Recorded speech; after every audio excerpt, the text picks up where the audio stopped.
Hey everybody, it's Jay Mandarino from the C.J. Skateboard Park and School and SBC Skate. Today we got a special treat for you. We have one of the iconic legends of skateboarding, famous Mr. Tony Hawk. Hey. How you doing, Tony? Good, thanks. You know, I got a little goosebumps here. You know, everywhere I go, we met many years ago. I have a picture of you on my phone, and when I watch kids look at it, their faces just light up. I mean, you know, how do you get used to this fame, and does it still? How do you deal with that now? I mean, I mean, it's all just a crazy surprise to me, you know, and I don't take it for granted, and I'm thankful for anyone that appreciates what I do. So I don't really think this is, you know, I deserve this and I should just go about my day. Like, this is all still incredible to me that I get to do this for a living, especially at my age, that I get to travel the world with my family. You know, I get opportunities like this, like to stick a ramp in the middle of a downtown area, like that. You know, people ask if that's the dream. Like, that dream didn't exist when I was a kid. That was not a possibility. No one had done that. You know, it's funny. I remember 1998 X Games, first person in the world to do a 900, and June you did it again. Oh, yeah. 48. Yeah. Well, I've been skating a lot lately, and I felt like I still have most of my tricks, and I felt like, oh, maybe I could still do it again. And it had been about 5 years since I made one, so I thought, why not try it on the anniversary of the 17 years ago when I did it? And it was hard, though, no lie. I mean, it was harder than I thought. It took about twice as long as I thought it would.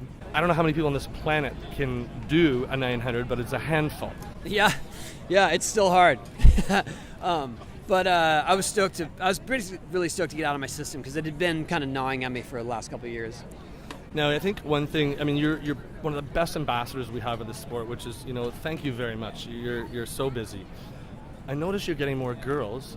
Poppy Star Olson, she met you last summer from Australia, yeah. Just completely taken back by you.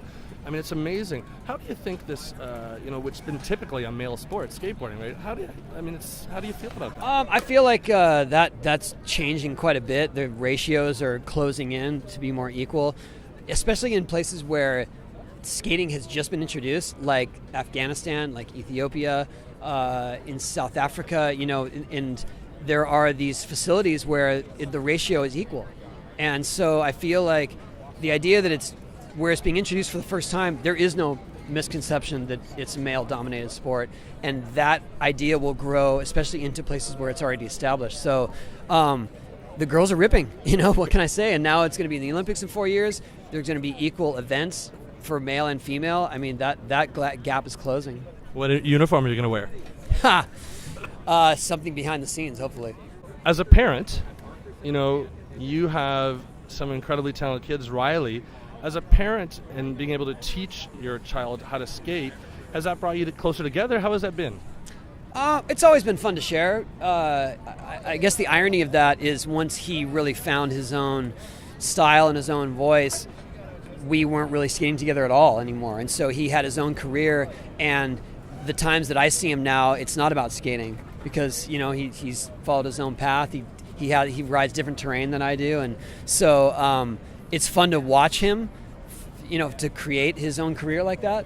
But it was special when we got to do it together through all of his younger years, and the same goes for my other kids. They all skate, so we get to skate together, and that's a blast.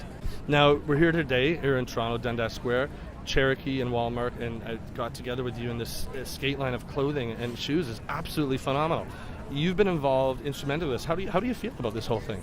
I'm excited because, you know, our clothing line was mostly based in the U.S. for so many years, and we always wanted to go international. And when Cherokee partnered up with us, that was their goal as well. So we're here in Canada now at Walmart, and we're going to South America. There's a lot more action in Europe happening, and I'm excited to finally realize the potential of what we started, which is young adult clothing that's more geared towards skateboarding.